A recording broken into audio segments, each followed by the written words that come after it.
So hello guys, तो इस weekly current affairs वाले वीडियो में मई मंथ के तीसरे हफ्ते का हम पहला वाला पार्ट कवर करेंगे। और आप में से अगर इस वीडियो को कोई फर्स्ट टाइम देख रहा है तो आपको बता दूं, इन सभी क्वेश्चंस का क्विज बना करके मैंने अपनी क्रिक एग्जाम एप्लीकेशन पे अपलोड करवा दिया है आपकी प्रैक्टिस के लिए, ताकि ये वीडियो देखने के बाद आप वहां पे उनकी प्रैक्टिस कर सको और ये सारे क्वेश्चन आपको अच्छे से याद हो जाए। तो चलिए अभी शुरू करते हैं।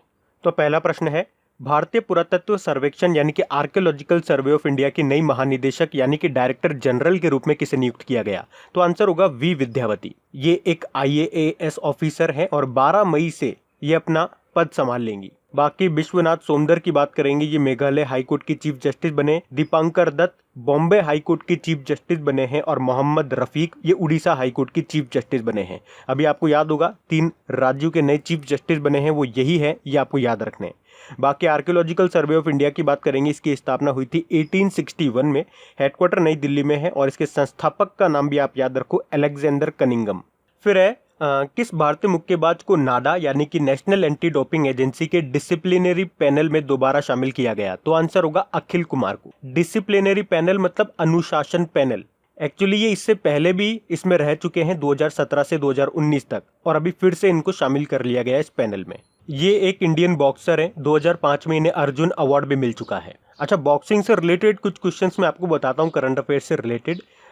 जैसे कि 2020 का जो एशियाई बॉक्सिंग चैंपियनशिप है वो कहाँ पे होगा? ये भारत में होगा, पुरुषों का भी और महिलाओं का भी इस साल के अंत में होगा। इसके अलावा 2021 में जो पुरुषों का वर्ल्ड बॉक्सिंग चैंपियनशिप होने वाला है वो कहाँ पे होगा? ये सर्बिया की राजधानी बेलग्रेड में होगा। पहले ये भारत में होने वाला था लेकिन भारत से छिन गया ये टूर्नामेंट। और इंडियन बॉक्सिंग फेडरेशन के अध्यक्ष कौन है? अजय सिंह है। अच्छा, नाडा की बात हुई है। नाडा मतलब मैंने बताया नेशनल एंटी डोपिंग एजेंसी। इसका काम क्या होता है? ये भारत में इस बात का ध्यान रखती है कि कोई खिलाड़ी प्रतिबंधित दवाओं का यानी कि स्टेरॉइड्स का इस्तेमाल तो नहीं कर रहा है, और अगर ऐसा करता हुआ कोई पाया जाता है तो ये उसे दंड देता है, मतलब उस पर प्रतिबंध वगैरह लगा देता है। नाडा के डायरेक्टर जनरल हैं नवीन अग्रवाल और इसका मोटो है प्ले फेयर। और अभी याद होगा नाडा ने अपना ब्रांड एम्बेसडर बनाया था किसको? सुनील शेट्टी को। फिर है इम्यूनिटी बढ़ाने के लिए किसने स्पिरुलिना ग्राउंड नट चिक्की तैयार की है? सही उत्तर होगा CFTRI। तो मैसूर में स्थित है ये central food technological research institute, और इसी ने महामारी के बीच लोगों के अंदर इम्यूनिटी बढ़ाने के लिए स्पिरुलिना ग्राउंडनट चिक्की तैयार की है। इस चिक्की में विटामिन A, बीटा कैरोटीन और आसानी से पचने वाले कोलिन जैसे माइक्रो न्यूट्रिएंट्स यानी कि सूक्ष्म पोषक तत्व शामिल हैं। ये चिक्की वो खाने वाली चिक्की होती है, उसकी बात हो रही है। फिर है किस राज्य की सरकार ने बेरोजगार युवाओं को नौकरी के अवसर दिलाने में सहायता करने के लिए होप पोर्टल लॉन्च किया है? तो आंसर होगा उत्तराखंड ने। अब यहाँ पे होप का मतलब भी होता है हेल्पिंग आउट पीपल एवरीवेयर। तो ये प्लेटफॉर्म बेरोजगार युवाओं को नौकरी की तलाश करने और उनके कौशल का विकास करने में मदद करेगा। और इस पोर्टल में राज्य में जो पढ़ने वाले युवा हैं उनके साथ साथ उन युवाओं का डेटा भी कलेक्ट किया जाएगा जो अभी हाल ही में अपने राज्य वापस लौटे हैं, और फिर उस डेटा से ये जानकारी मिल सकेगी उन्हें कहाँ पे क्या क्या काम किया है। और एक बार जब पूरा डेटाबेस तैयार हो जाएगा तो फिर उसे मुख्यमंत्री स्वरोजगार योजना से जोड़ दिया जाएगा। उत्तराखंड की कैपिटल देहरादून है, जहाँ पे आपको याद होगा पिछले साल पहला हेलीकॉप्टर समिट हुआ था। अच्छा, सबसे इंपॉर्टेंट रहेगी अभी इसकी ग्रीष्मकालीन यानी कि समर कैपिटल इसने घोषित की है किसको? गैरसैंण को। मुख्यमंत्री त्रिवेंद्र सिंह रावत हैं, गवर्नर हैं बेबी रानी मौर्य, और यहाँ के चीफ जस्टिस का नाम है रमेश रंगनाथन। उसके अलावा आपको याद रखना है 1 से 7 मार्च तक यहीं पे उत्तराखंड के ऋषिकेश में अंतरराष्ट्रीय योग महोत्सव का आयोजन किया गया था, और यहीं पे ऋषिकेश में ही गंगा नदी पर भारत के पहले ग्लास फ्लोर सस्पेंशन ब्रिज का निर्माण किया जाएगा। मतलब जो फ्लोर होगा उसमें ग्लास लगा होगा, आप आर पार देख सकते हो। उसी तरह से आपको याद होगा कृषि भूमि को पट्टे यानी कि लीज पर देने वाला पहला राज्य आपका यही बना था उत्तराखंड। और यहाँ से एक नेशनल पार्क और एक डैम काफी बार एग्जाम में पूछे जाते हैं। एक है टिहरी डैम। जो टिहरी डैम है वो उत्तराखंड में ही है, सबसे ऊंचा डैम है, और किस नदी पे है? तो भागीरथी नदी पे है। और कौन सा national park? Jim Corbett national park. ये सबसे पुराना नेशनल पार्क है भारत का, जिसे पहले हेली नेशनल पार्क के नाम से भी जाना जाता था। और इसके बीच में से एक नदी निकलती है, उसको कहते हैं रामगंगा नदी। और जिम कॉर्बेट नेशनल पार्क तो अभी न्यूज में भी था। क्यों न्यूज में था? क्योंकि कोविड-19 के लक्षणों वाले जानवरों के लिए क्वारंटाइन सेंटर बनाया गया था यहाँ पे। उसके अलावा याद रखना देश का दूसरा ट्यूलिप गार्डन बनाया जाएगा उत्तराखंड के पिथौरागढ़ में। पहला आपका बना हुआ है श्रीनगर में, जो कि भारत का नहीं एशिया का सबसे बड़ा ट्यूलिप गार्डन है। उसके अलावा उत्तराखंड क्यों न्यूज में था? एक तो इसने दृष्टि पोर्टल लॉन्च किया था, एक संपर्क दीदी नाम से एक मोबाइल एप्लीकेशन भी लॉन्च किया था इसने। यहाँ पे वैसे नंदा देवी नेशनल पार्क भी है, गंगोत्री नेशनल पार्क भी है, राजाजी नेशनल पार्क भी है, फूलों की घाटी जिसे आप अंग्रेजी में बोलते हो flower of valley national park भी है। तो इन सब कारण से उत्तराखंड अभी न्यूज में था, तो ये याद रखना। बढ़ते हैं आगे। फिर हाल ही में जारी ग्लोबल एनर्जी ट्रांजिशन इंडेक्स में भारत किस स्थान पे रहा? सही उत्तर होगा 74 नंबर पे। अच्छा, इस ग्लोबल एनर्जी ट्रांजिशन इंडेक्स को जारी किसने किया, ये आपको याद रखना है, वर्ल्ड इकोनॉमिक फोरम ने, और इसमें भारत 74 नंबर पे रहा है, ये आपको याद रखना है। और पिछले साल के मुकाबले भारत ने अपनी रैंक को इंप्रूव किया है। अच्छा, भारत तो 74 पे है, टॉप पे कौन है? टॉप पे स्वीडन है, सेकंड पे स्विट्जरलैंड है और थर्ड पे फिनलैंड है।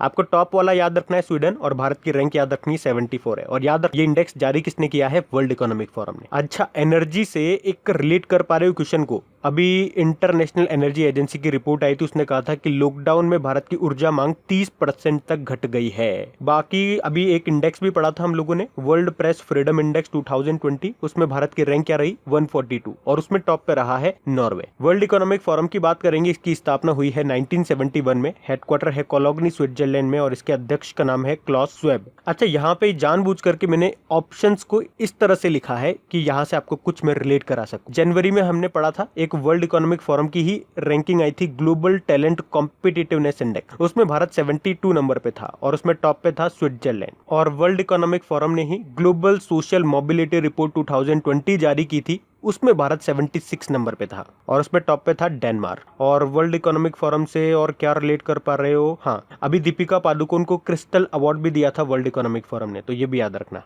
फिर है भारतीय खेल प्राधिकरण यानी कि स्पोर्ट्स अथॉरिटी ऑफ इंडिया के द्वारा लॉकडाउन के बाद प्रशिक्षण यानी कि ट्रेनिंग को फिर से शुरू करने के लिए किसकी अध्यक्षता में एक समिति का गठन किया गया? तो आंसर होगा रोहित भारद्वाज। तो अभी स्पोर्ट्स अथॉरिटी ऑफ इंडिया ने लॉकडाउन के बाद खिलाड़ियों को वापस से ट्रेनिंग देने के लिए, उनकी ट्रेनिंग शुरू करने के लिए 6 सदस्यों वाली समिति का गठन किया है, जिसकी अध्यक्षता करेंगे रोहित, जो कि कौन है? स्पोर्ट्स अथॉरिटी ऑफ इंडिया के सचिव हैं। अच्छा, समितियों से कुछ पॉइंट्स मेरे को याद आ रहे हैं, जैसे कि शेकातकर समिति। अभी इस समिति की सिफारिश पर रक्षा मंत्री राजनाथ सिंह जी ने मिलिट्री इंजीनियरिंग सर्विसेज के 9304 पदों को रद्द कर दिया, खत्म कर दिया। सी रंगराजन समिति की बात करेंगे तो अभी तमिलनाडु सरकार ने कोरोना वायरस के कारण जो राजकोषीय घाटा हुआ है, राजकोष में जो कमी आई है क्योंकि खर्चे काफी हो रहे हैं, तो उस राजकोषीय घाटे को फिर से कैसे फुलफिल किया जाए, उस कमी को कैसे भरा जाए, इसके लिए एक समिति का गठन किया है, जिसकी अध्यक्षता करेंगे सी रंगराजन, जो कि आरबीआई के पूर्व गवर्नर रह चुके हैं। फिर अभी कौन सा राज्य फसलों की खेती को विनियमित करने वाला यानी कि कल्टीवेट करने वाला पहला राज्य बन गया है? तो आंसर होगा तेलंगाना। अब इसका क्या मतलब हो गया? इसका मतलब ये हो गया, अब सरकार बताएगी कि किस क्षेत्र में कौन सी फसल की जाएगी, और ये सब करने का उद्देश्य है किसानों को ज्यादा से ज्यादा लाभ पहुंचाना। पर याद रखना, जो किसान सरकार के नियमों को नहीं मानेगा वो भाई अपने हिसाब से ही फसल करेगा। सरकार कहेगी कि इस क्षेत्र में आप गेहूं की फसल करो, और वो किसी और की फसल करेगा, तो फिर सरकार ने कह दिया है ऐसे किसानों को रायतु बंधु योजना और न्यूनतम समर्थन मूल्य का लाभ नहीं दिया जाएगा। तेलंगाना की बात करेंगे, तेलंगाना आपका 2 जून 2014 को तैयार हुआ था आंध्र प्रदेश से अलग होकर के। कैपिटल इसकी हैदराबाद है। अच्छा, हैदराबाद किस नदी के किनारे स्थित है? मूसी नदी के किनारे। गवर्नर है डॉक्टर तमिलिसाई सौंदरराजन। मुख्यमंत्री कौन है? के चंद्रशेखर राव। याद रखना, तेलंगाना ने ही 2020 को आर्टिफिशियल इंटेलिजेंसी का वर्ष घोषित किया है। एक तेलंगाना की योजना आप जरूर याद रखो, रायथू मित्र योजना। क्यों बोल रहा हूं मैं याद रखने के लिए? क्योंकि इसी से मिलती जुलती योजना एक आंध्र प्रदेश की भी है, रायथू भरोसा योजना, तो आप कंफ्यूज मत हो जाना।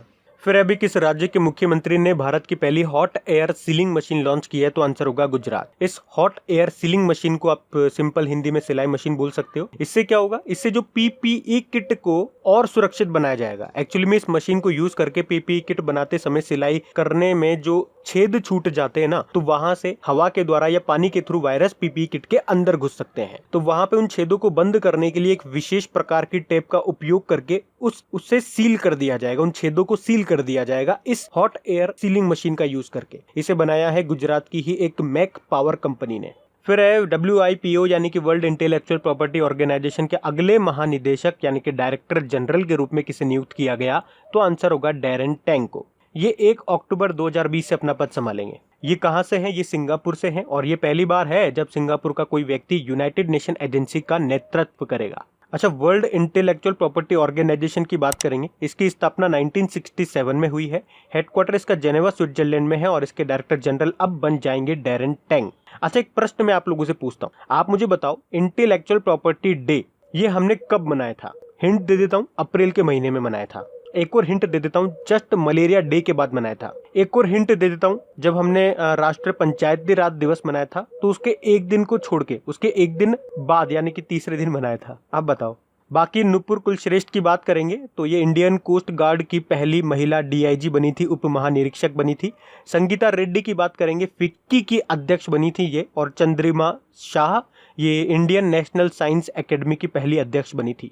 फिर अंतर्राष्ट्रीय परिवार दिवस कब मनाया गया, तो आंसर होगा 15 मई को। हर साल इसे 15 मई को ही मनाया जाता है। और इसकी थीम क्या रही, इसकी थीम रही फैमिलीज एंड डेवलपमेंट। अच्छा, 15 मई को एक और इम्पोर्टेंट डे मनाते हैं, national endangered species day. Actually ये मई के तीसरे शुक्रवार को मनाया जाता है। हिंदी में बोलेंगे तो राष्ट्रीय लुप्त प्राय प्रजाति दिवस। तो लुप्त होने वाली जो प्रजातियां हैं उनके आवासों की सुरक्षा के महत्व के बारे में जागरूकता बढ़ाने के लिए इसे मनाया जाता है। फिर है विश्व व्यापार संगठन यानी कि वर्ल्ड ट्रेड ऑर्गेनाइजेशन के प्रमुख ने इस्तीफा दे दिया। आपको उनका नाम बताना है, तो आंसर होगा रॉबर्टो एजवेडो। तो अभी वर्ल्ड ट्रेड ऑर्गेनाइजेशन के डायरेक्टर जनरल थे ये रॉबर्टो एजवेडो, और इन्होंने अपने पद से इस्तीफा दे दिया है। ये ब्राजील से थे, 2013 से वर्ल्ड ट्रेड ऑर्गेनाइजेशन के प्रमुख बने हुए थे और इनका ये दूसरा कार्यकाल चल रहा था जो कि 2021 में खत्म होने वाला था। लेकिन अमेरिका के जो प्रेसिडेंट है डोनाल्ड ट्रंप, उनके द्वारा जो दबाव बनाया जा रहा था उसी कारण से इन्होंने इस्तीफा दे दिया। बाकी तमस अजान की बात करेंगे, इंटरनेशनल वेटलिफ्टिंग फेडरेशन के अध्यक्ष थे, इन्होंने भी अभी अपने पद से इस्तीफा दे दिया। आबिद अली नीमचवाला विप्रो के सीईओ थे, इन्होंने भी पद से इस्तीफा दे दिया। और पिनेलोपी कोजियानो गोल्डबर्ग वर्ल्ड बैंक की मुख्य अर्थशास्त्री चीफ इकोनॉमिस्ट थे और इन्होंने भी इस्तीफा दे दिया है। वर्ल्ड ट्रेड ऑर्गेनाइजेशन की बात करेंगे, स्थापना 19 में हुई थी। 164 मेंबर कंट्रीज हैं इसके। हेडक्वार्टर कहां पर है इसका, जेनेवा स्विट्जरलैंड। अच्छा, जेनेवा स्विट्जरलैंड में काफी बार आपने पढ़ा होगा, काफी इंस्टीट्यूट्स के, काफी ऑर्गेनाइजेशन के हेडक्वार्टर्स हैं। किन किन के हैं जरा एक बार देखें तो, एक तो ये हो गया वर्ल्ड ट्रेड ऑर्गेनाइजेशन, एक अंकटाड हो गया, एक वर्ल्ड हेल्थ ऑर्गेनाइजेशन का भी यहीं पर है। अभी पीछे हमने शायद पढ़ा था वर्ल्ड इकोनॉमिक फोरम के बारे में, उसका भी हेडक्वार्टर यहीं पर है। और इंटरनेशनल लेबर ऑर्गेनाइजेशन का भी हेडक्वार्टर यहीं पर है। वर्ल्ड इंटेलेक्चुअल प्रॉपर्टी ऑर्गेनाइजेशन भी हमने पढ़ा था पीछे, उसका भी यहीं पर है। और वर्ल्ड मेट्रोलॉजिकल ऑर्गेनाइजेशन का भी हेडक्वार्टर यहीं पर है, तो ये भी आप याद रखना। फिर है किस राज्य सरकार ने मातृ स्मृति योजना शुरू की है, तो आंसर होगा पश्चिम बंगाल सरकार ने। तो अभी पश्चिम बंगाल सरकार ने 6 जिलों में जो 50,000 एकड़ बंजर भूमि है उसका इस्तेमाल करने के लिए इस मातृ स्मृति योजना को शुरू किया है। तो ये बंजर भूमि है ना, इसे बागवानी क्षेत्र और जो मछली पालन है उसके लिए इस्तेमाल किया जाएगा, जिससे बागवानी और मछली पालन करने वाले लोगों को मदद मिल सके और इस बंजर भूमि का भी सही से इस्तेमाल हो सके। अच्छा, पश्चिम बंगाल में 2 टाइगर रिजर्व आप जरूर याद रखना है, बहुत इंपॉर्टेंट है। एक तो बुक्सा टाइगर रिजर्व और एक है Sundarban tiger reserve. Sundarban tiger reserve अभी न्यूज में था क्योंकि इसमें जो टाइगरों की संख्या है, बाघों की संख्या है, वो 88 से बढ़कर के 96 हो गई है।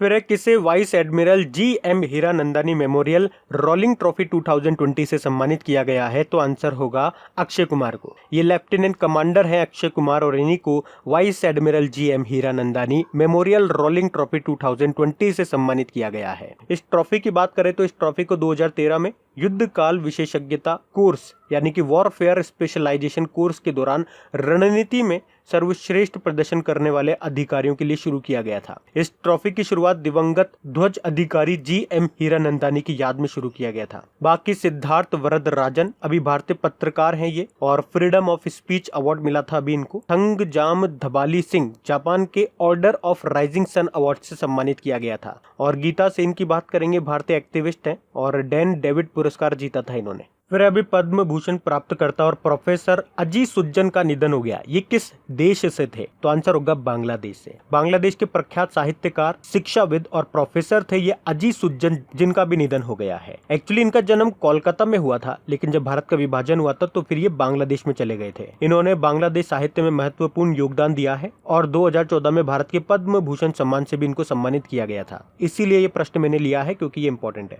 फिर अभी कोविड-19 मामलों के परीक्षण के लिए भारत सरकार के द्वारा खरीदी गई पहली स्वचालित परीक्षण मशीन का नाम क्या है, तो आंसर होगा कोबास 6800। तो ये कोबास 6800 देश की ऐसी पहली टेस्टिंग मशीन है जिसे सरकार के द्वारा कोविड-19 मामलों की टेस्टिंग करने के लिए खरीदा गया है। ये मशीन 24 घंटे में लगभग 1200 सैंपल को प्रोसेस कर सकती है। तो इससे देश की परीक्षण क्षमता यानी कि जो टेस्टिंग करने की जो कैपेसिटी है वो ही इंक्रीज होगी। फिर वर्ष 2021 में 11वीं हॉकी इंडिया सीनियर पुरुष राष्ट्रीय चैंपियनशिप का आयोजन किस राज्य में किया जाएगा, तो आंसर होगा महाराष्ट्र में। अब यहाँ पे बिल्कुल आप ध्यान देना, देखो मैंने कहा 2021 में यानी कि अगले साल 11वीं हॉकी इंडिया सीनियर पुरुष राष्ट्रीय चैंपियनशिप होगी महाराष्ट्र, यानी कि पुरुषों की तो होगी महाराष्ट्र में और महिलाओं की कहां पे होगी, वो होगी उत्तर प्रदेश में। तो ये डिफरेंस आपको याद रखना है, उल्टा पुल्टा मत करिए ना। फिर आपको बताना है यूरोप में कोरोना वायरस फ्री होने वाला पहला देश कौन सा बन गया है, तो आंसर होगा स्लोवेनिया। स्लोवेनिया कोविड-19 महामारी के आधिकारिक रूप से रोकने वाला पहला यूरोपियन कंट्री बन गया है। अच्छा, अगर मैं आपसे पूछूं बताओ भारत में कोरोना वायरस से मुक्त होने वाला पहला राज्य कौन सा बना था, तो आंसर होगा गोवा। और अभी पहला केंद्र शासित प्रदेश बन चुका है लद्दाख। ये मैं आपको आगे पढ़ाऊंगा। बाकी स्लोवानिया की बात करेंगे, इसकी कैपिटल क्या है, लुबियाना है, करेंसी यूरो है और अभी नए प्रधानमंत्री बने थे जनेजा जनाजा। अच्छा ध्यान देना, ये स्लोवेनिया है, एक देश और है इसी से मिलता जुलता नाम है स्लोवाकिया, जो अभी न्यूज में था क्योंकि उसकी पहली अभी महिला प्रेसिडेंट बनी थी कौन, जुजाना केपुटोवा। इस तरह से मिलते जुलते नाम होते हैं, इनको ध्यान रखा करो आप लोग, क्योंकि एग्जामिनर ऐसे ही पॉइंट पे कंफ्यूज करने की कोशिश करता है और काफी स्टूडेंट्स ओवर कॉन्फिडेंस के कारण गलत कर जाते हैं चीजों को। फिर है अभी शंघाई कोऑपरेशन ऑर्गेनाइजेशन सदस्य देशों के विदेश मंत्रियों की वर्चुअल कॉन्फ्रेंस की बैठक किसने की, मतलब उसकी अध्यक्षता किसने की, तो आंसर होगा रशिया ने। तो शंघाई कोऑपरेशन ऑर्गेनाइजेशन के सदस्य देशों के विदेश मंत्रियों के द्वारा कोविड-19 से निपटने के लिए एक वर्चुअल कॉन्फ्रेंस का आयोजन किया गया था। इस वर्चुअल कॉन्फ्रेंस में भारत को रिप्रेजेंट किया हमारे विदेश मंत्री सुब्रमण्यम जयशंकर जी ने और इस वीडियो कॉन्फ्रेंस की अध्यक्षता की Russian foreign minister Sergey Lavrov ने। अच्छा, शंघाई कोऑपरेशन ऑर्गेनाइजेशन का हेडक्वार्टर कहां पर है, अब इसमें नाम में शंघाई आ रहा है तो शंघाई मत कर देना, इसका हेडक्वार्टर है बीजिंग चाइना में और 2017 में ही पाकिस्तान और इंडिया इसके सदस्य बने थे। अब इसमें टोटल 8 मेंबर हो चुके हैं। कौन कौन से 8 मेंबर है वो भी आप ध्यान रख लो, मैं बता देता हूँ। चाइना, पाकिस्तान, रशिया, इंडिया, ये तो 4 आपको आसानी से याद हो जाएंगे। बाकी कजाकिस्तान, किर्गिस्तान, तजाकिस्तान और उज्बेकिस्तान, ये भी याद हो जाएंगे। सेक्रेटरी जनरल है व्लादिमीर नोरोव। अच्छा, एक और इंपॉर्टेंट पॉइंट मैं आपको बताता हूँ। 2020 में शंघाई कोऑपरेशन ऑर्गेनाइजेशन की जो हेड्स ऑफ स्टेट्स की समिट होगी वो रशिया के सेंट पीटर्सबर्ग में होगी, जबकि 2020 में ही हेड्स ऑफ गवर्नमेंट्स की जो मीटिंग होनी है, समिट होनी है, वो आपके इंडिया में होनी है, नई दिल्ली में। अच्छा, अगर बैठक की बात चल रही है तो कुछ और पॉइंट मैं आपको बताता हूँ। अभी राष्ट्रमंडल स्वास्थ्य मंत्रियों की 32वीं बैठक हुई थी, वीडियो कॉन्फ्रेंसिंग के जरिए हुई थी। इसमें भारत को रिप्रेजेंट किया था हमारे स्वास्थ्य मंत्री डॉक्टर हर्षवर्धन जी ने और उस समिट की थीम भी रखी थी delivering a coordinated Commonwealth covid response. इसके अलावा अभी एसोचैम ने भारत और बांग्लादेश वर्चुअल कॉन्फ्रेंस का भी आयोजन किया था और इसे हमारे जो डोनर मंत्री हैं development of north east region doctor Jitendra Singh, उन्होंने इसको संबोधित किया था, तो ये भी आप ध्यान रख लो।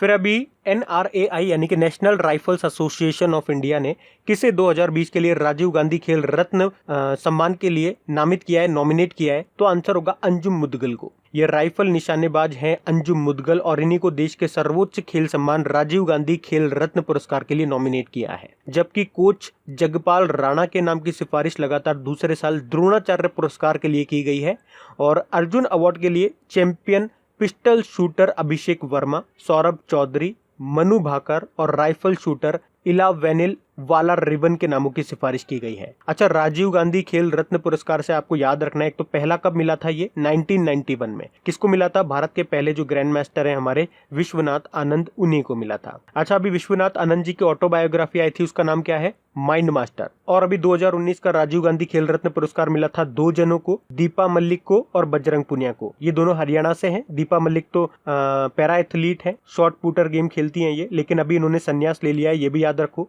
बजरंग पुनिया तो पहलवान है ही सही। और गाइज, अगर वीडियोस आपको अच्छे लग रहे हैं, मेरी मेहनत अच्छी लग रही है और ये वाकई अगर आपके लिए हेल्पफुल हैं, तो प्लीज वीडियो को शेयर जरूर किया कीजिए। अगर इन वीडियोस से आपकी हेल्प होती है तो आप लोग मेरी हेल्प जरूर करें इन वीडियोस को लाइक और शेयर करके, ताकि इन वीडियोस को कंटिन्यू रखने में मुझे भी आपका सपोर्ट मिल सके। तो प्लीज इसे लाइक और शेयर जरूर करना। और अगर आप में से कोई इस वीडियो को फर्स्ट टाइम देख रहा है तो इस चैनल को आप सब्सक्राइब कर लीजिए और सब्सक्राइब करने के बाद में पास में जो बेल आइकन आएगा उसे आप दबाना बिल्कुल मत भूलिएगा, क्योंकि आपको वीडियोस के नोटिफिकेशन तभी मिलेंगे जब आप बेल आइकन को प्रेस करोगे। तो चलिए अब बढ़ते हैं आगे। फिर है, किस राज्य या यूनियन टेरिटरी की पुलिस ने कोरोना योद्धाओं के लिए thermal corona combat head gear launch किया है, तो आंसर होगा दिल्ली पुलिस ने। तो अभी दिल्ली पुलिस ने इंडियन रोबोटिक सॉल्यूशन के सहयोग से thermal corona combat head gear नाम से एक नया डिवाइस बनाया है। बेसिकली इसे कोरोना योद्धाओं को सुरक्षित रखने के लिए लॉन्च किया गया है। तो इस डिवाइस की मदद से अस्पताल हो गया, सुपरमार्केट हो गए, भीड़ भाड़ वाली जगहों पे दूर से ही उन्हें स्कैन कर लिया जाएगा लोगों को, मतलब उनके पास जाने की जरूरत नहीं है स्कैन करने के लिए। तो याद रखना, ये thermal corona combat head gear launch किया दिल्ली पुलिस ने। फिर है आदिवासी युवाओं को कुशल बनाने के लिए कौन सा कार्यक्रम शुरू किया गया? तो आंसर होगा गोल। गोल का मतलब होता है गोइंग ऑनलाइन एज लीडर। तो अभी हमारे जो केंद्रीय जनजातीय मंत्री हैं अर्जुन मुंडा जी, उन्होंने आदिवासी युवाओं को कुशल बनाने के लिए ये गोल कार्यक्रम शुरू किया है, ताकि उन युवाओं की छिपी प्रतिभा को बाहर निकाला जा सके, उन्हें ट्रेनिंग दी जा सके। ये जो जनजातीय मामलों के मंत्री है ना अर्जुन मुंडा जी, इनका निर्वाचन क्षेत्र है खुंटी, झारखंड। और आपको याद होगा ये आर्चरी एसोसिएशन ऑफ इंडिया के अध्यक्ष भी बने थे। अच्छा, ये तो बात हो गई गोल की। होप की बात करेंगे तो अभी उत्तराखंड गवर्नमेंट ने इस होप नाम के पोर्टल को लॉन्च किया था। चैंपियन आप जानते ही हो, एमएसएमई मंत्रालय ने चैंपियन पोर्टल को लॉन्च किया था। और गरुड़ को नागरिक उड्डयन मंत्रालय ने लॉन्च किया था। और गरुड़ पोर्टल की बात करेंगे तो ये नागरिक उड्डयन मंत्रालय ने लॉन्च किया था।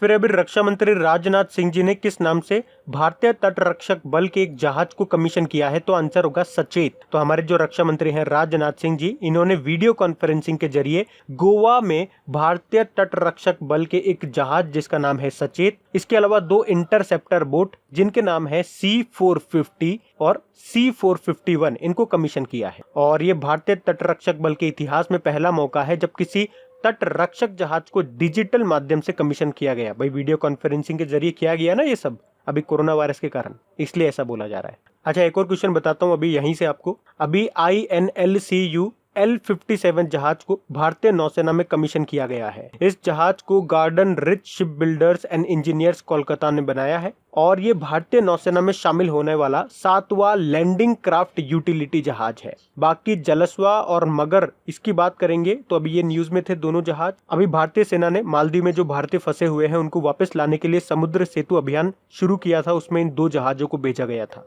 फिर अभी राष्ट्रीय डेंगू दिवस कब मनाया गया? तो आंसर होगा 16 मई को। तो डेंगू के मच्छर और उनसे होने वाली जानलेवा बीमारियों के बारे में जागरूकता बढ़ाने के लिए इसे हर साल 16 मई को मनाया जाता है भारत में। और डेंगू किस मच्छर के काटने से होता है? तो मादा एडीज एजिप्टीज मच्छर के काटने से होता है। अच्छा, 16 मई को हमने सिक्किम का स्थापना दिवस भी मनाया है। सिक्किम भारत का 22वें नंबर का राज्य बना था 1975 में। और 16 मई को ही इंटरनेशनल डे ऑफ लाइट भी हम मनाते हैं। क्यों? क्योंकि 16 मई 1960 में जो फिजिसिस्ट थे, जो इंजीनियर थे, कौन? थियोडोर मेनन, और इन्हीं के द्वारा इन्होंने इस दिन लेजर लाइट का पहला सफल संचालन किया था। फिर अभी किस राज्य सरकार के द्वारा राजीव गांधी किसान न्याय योजना लॉन्च की गई है? तो आंसर होगा छत्तीसगढ़ के द्वारा। अब इस योजना में क्या है? तो इस योजना का लाभ उन सब किसानों को मिलेगा जिन्हें अपनी फसल सस्ते दामों में बेचनी पड़ी थी। कैसे? जैसे फसल का दाम रखा गया था 2500 रुपए और किसानों को फसल बेचने पर केवल 2000 रुपए ही मिले थे। जो 500 रुपए का डिफरेंस रहा है वो सरकार के द्वारा दिया जाएगा। छत्तीसगढ़ की बात करेंगे, इसकी कैपिटल रायपुर है, मुख्यमंत्री हैं भूपेश बघेल और गवर्नर है अनुसुईया उइके। और छत्तीसगढ़ हाईकोर्ट के चीफ जस्टिस का नाम है PR रामचंद्रन मेनन। याद रखना, छत्तीसगढ़ का जो अंबिकापुर है वहां पे भारत का पहला गार्बेज कैफे खुला है। उसी तरह से भोपाल में भारत का पहला ई-वेस्ट क्लिनिक खुला है, तो वो भी याद रखना। और अभी आपको याद होगा मनरेगा के तहत सबसे ज्यादा रोजगार देने वाला राज्य बना था छत्तीसगढ़। और अभी छत्तीसगढ़ पुलिस ने होम क्वारंटाइन लोगों के लिए रक्षा सर्व एप्लीकेशन लॉन्च किया। इसके अलावा छत्तीसगढ़ सरकार ने पढ़ई तुहर द्वार पढ़ाई आपके द्वार नाम का पोर्टल भी लॉन्च किया था। और होम डिलीवरी सेवा शुरू करने के लिए CGHAAT छत्तीसगढ़ हाट वेबसाइट को भी लॉन्च किया था। फिर हाल ही में जारी कॉम्प्रिशन फर्म के रिपोर्ट के अनुसार कौन 2026 तक दुनिया के पहले ट्रिलियनियर बन सकते हैं? अनुमान लगाए तो आंसर होगा ऑप्शन बी, जेफ बेजोस। ये एक अमेरिकी सलाहकार फर्म है कंपैरिजन, और इसने एक रिपोर्ट जारी की है और उसमें बताया है कि अमेजन के जो संस्थापक हैं, जो वर्तमान में दुनिया के सबसे अमीर व्यक्ति भी हैं, जेफ बेजोस, ये दुनिया के पहले ट्रिलियनियर होंगे। मतलब 2026 तक दुनिया में एकमात्र ऐसे व्यक्ति होंगे जिनकी संपत्ति 1000 अरब डॉलर यानी कि 1 लाख करोड़ डॉलर हो जाएगी। और 2027 तक विश्व के दूसरे खरबपति होंगे शू जियायिन, जबकि भारत और एशिया के जो सबसे अमीर व्यक्ति हैं मुकेश अंबानी, ये दुनिया के खरबपति बन जाएंगे। कब तक? ये 2000 तक बन जाएंगे, ऐसा इन्होंने इस रिपोर्ट में कहा है।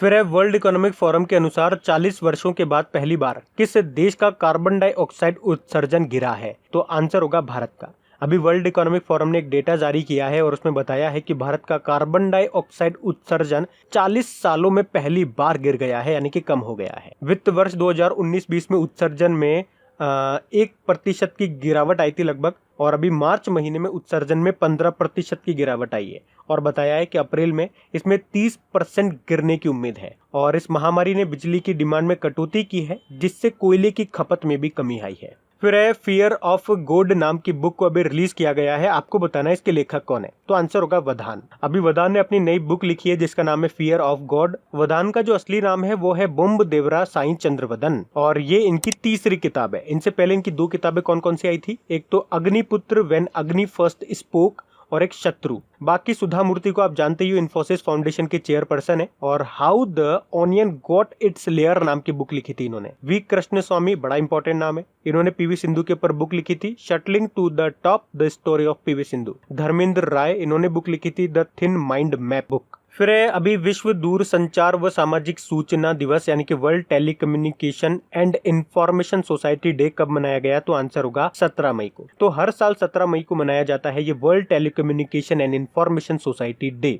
आपको बता दूं पहले इसे केवल वर्ल्ड टेलीकम्युनिकेशन डे यानी कि विश्व दूर संचार दिवस के रूप में मनाया जाता था, पर 2006 से इसे इंफॉर्मेशन सोसाइटी डे यानी कि सामाजिक सूचना दिवस के रूप में भी मनाया जाने लगा। इसलिए हमने इसको कंप्लीट बोला है world telecommunication and information society day. अच्छा, थीम क्या रही इसकी, थीम याद रखो, connect 2030 ICTs for the sustainable development goals. ICT का मतलब हो गया इंफॉर्मेशन एंड कम्युनिकेशन टेक्नोलॉजी। फिर आपको बताना है जम्मू कश्मीर बैंक के मैनेजिंग डायरेक्टर के रूप में किसको नियुक्त किया गया है, तो आंसर होगा जुबैर इकबाल को। तो अभी HDFC बैंक के वरिष्ठ उपाध्यक्ष हैं ये जुबैर इकबाल और इन्हीं को जम्मू कश्मीर बैंक के नए MD मैनेजिंग डायरेक्टर के रूप में नियुक्त किया गया है। जबकि जो जम्मू कश्मीर बैंक के RK चिब्बर अध्यक्ष हैं वो अगले 3 सालों तक अध्यक्ष ही बने रहेंगे। बाकी कृष्ण रामचंद्रन की बात करेंगे, अभी मैक्स बुपा हेल्थ इंश्योरेंस के MD CEO बने थे। पराग राज ये भारतीय XR लाइफ इंश्योरेंस के अध्यक्ष बने थे। और राहुल देव ये बहुत इंपॉर्टेंट नाम है, पाकिस्तान एयरफोर्स के पहले हिंदू पायलट बने थे। जम्मू कश्मीर बैंक से याद रख लो इसका हेडक्वार्टर कहाँ पर है, श्रीनगर में है। फिर अभी किस राज्य सरकार ने ई-संजीवनी OPD ऑनलाइन सेवा शुरू की है, तो आंसर होगा महाराष्ट्र सरकार ने। अब ये है क्या, मतलब जैसे कि आपको कुछ स्वास्थ्य से संबंधित कुछ परेशानी है, जैसे कि खांसी, बुखार, थकान हो रही है, सांस लेने में तकलीफ हो रही है, लेकिन आप हॉस्पिटल नहीं जाना चाहते हो, बाहर संक्रमण का खतरा है, सबको बोला गया है लॉकडाउन में घर पे रहो, तो लोग डर भी रहे हैं हॉस्पिटल जाएंगे वहाँ कोरोना पॉजिटिव पेशेंट होंगे, गड़बड़ी हो जाए, तो इसीलिए महाराष्ट्र सरकार ने ये ई-संजीवनी OPD ऑनलाइन सेवा शुरू की है। तो इसमें आप वीडियो कॉलिंग के थ्रू डॉक्टर से सलाह ले सकोगे घर बैठे बैठे ही। अब बात महाराष्ट्र की है तो कैपिटल मुंबई है और IIT मुंबई ने याद रखना अभी क्वारंटाइन एप्लीकेशन लॉन्च किया था। उसके अलावा डिजिटल स्टेथोस्कोप आयुष सिंक इसको भी डेवलप किया था। मुख्यमंत्री उद्धव ठाकरे हैं, गवर्नर है भगत सिंह कोश्यारी।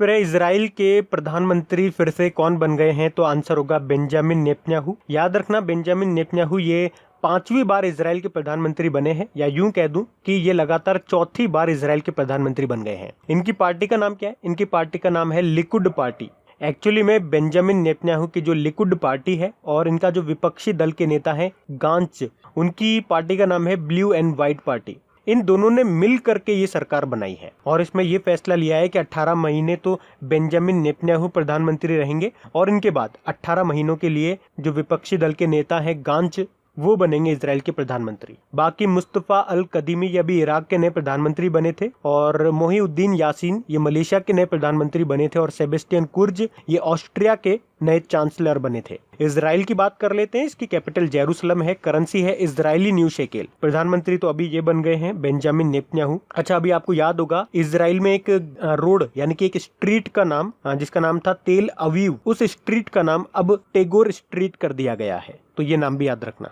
फिर है केंद्र सरकार ने डिफेंस मैन्युफैक्चरिंग यानी कि रक्षा विनिर्माण में FDI यानी कि फॉरेन डायरेक्ट इन्वेस्टमेंट की सीमा को 49% से बढ़ाकर कितना कर दिया, तो आंसर होगा 74%। FDI मतलब क्या होता है पहले ये समझ लो। FDI हमने कहा फॉरेन डायरेक्ट इन्वेस्टमेंट, मतलब कोई विदेशी व्यक्ति या विदेशी कंपनी भारत में अगर इन्वेस्ट करती है तो उसे फॉरेन डायरेक्ट इन्वेस्टमेंट कहते हैं। अब डिफेंस सेक्टर में जो FDI ये 49% से बढ़ाकर 74% कर दिया, इसका मतलब क्या हो गया, मतलब जैसे कि आप विदेश में रहते हो, आप विदेशी हो और यहाँ पे मैं डिफेंस मैन्युफैक्चरिंग कंपनी चलाता हूँ भारत में, तो आप पहले क्या था, मेरी कंपनी में 49% तक तो डायरेक्ट इन्वेस्ट कर सकते थे बिना हमारी यानी कि बिना भारत की सरकार से परमिशन लिए। उससे ज्यादा करना होता था तो आपको भारत सरकार से परमिशन लेनी होती थी, लेकिन अभी इसको बढ़ा करके 74% कर दिया। तो इसका मतलब क्या हो गया, तो आप 74% तक बिना सरकार की परमिशन के इन्वेस्ट कर सकते हो मेरी कंपनी में। उससे ज्यादा करोगे तो फिर आपको सरकार की परमिशन लेनी पड़ेगी। बात आपको समझ में आ गई। इससे फायदा क्या होगा, तो देश में काम करने वाली जो डिफेंस प्रोडक्शन की कंपनियां हैं उनको फायदा मिलेगा।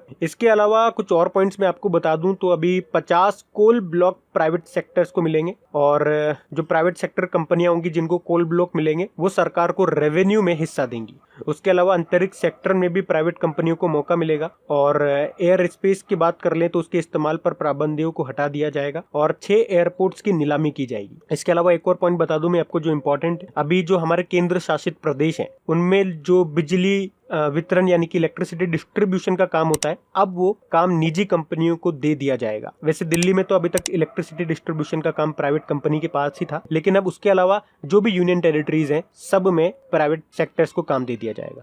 तो गाइज ये लीजिए, मई महीने के तीसरे हफ्ते का पहला वाला पार्ट तो हमारा खत्म हो गया। आप में से अगर कोई इस वीडियो को फर्स्ट टाइम देख रहा है और पुराने वीडियोस देखना चाहता है तो स्क्रीन पे देखिए, आपको यहाँ पे वीकली वीडियोस की इस महीने की सारी प्लेलिस्ट मिल जाएगी। साथ में मंथली वीडियोस की भी प्लेलिस्ट मैंने स्क्रीन पे लगा दी है, तो वहां जाकर के आप देख सकते हो। बाकी और भी अगर आप वीडियोस देखना चाहते हैं, क्विज लगाना चाहते हैं, इन सबके टेस्ट लगाना चाहते हैं और अपने प्रैक्टिस को और स्ट्रॉन्ग करना चाहते हैं तो क्रेक एग्जाम एप्लीकेशन को इंस्टॉल कर लीजिए। उसका लिंक आपको डिस्क्रिप्शन में मिल जाएगा या प्ले स्टोर से भी डाउनलोड कर सकते हो, और इन सभी क्वेश्चंस का क्विज भी आपको वहीं पे मिल जाएगा। तो आप टेस्ट लगा लेना और खुद से एनालिसिस करना कि जो वीडियो अभी अभी आपने देखा है, जो क्वेश्चन अभी अभी आपने पढ़े, उन्हीं का टेस्ट लगाते हो तो कितने मार्क्स लेकर के आप आते हो। और प्लीज रिक्वेस्ट है आप सभी से, वीडियोस को शेयर जरूर कर देना, कम से कम एक दोस्त के साथ या अपने एक स्टडी ग्रुप में शेयर जरूर कर दिया करें आप लोग। या आप अपने घर का काम समझे, मुझे बार बार कहना ना पड़े, लेकिन मैं कहता हूं अगर कोई स्टूडेंट पहली बार इसको देख रहा हो तो उनके लिए। बाकी ये आप ही लोगों का चैनल है, इसे आप ही लोगों को शेयर करना है,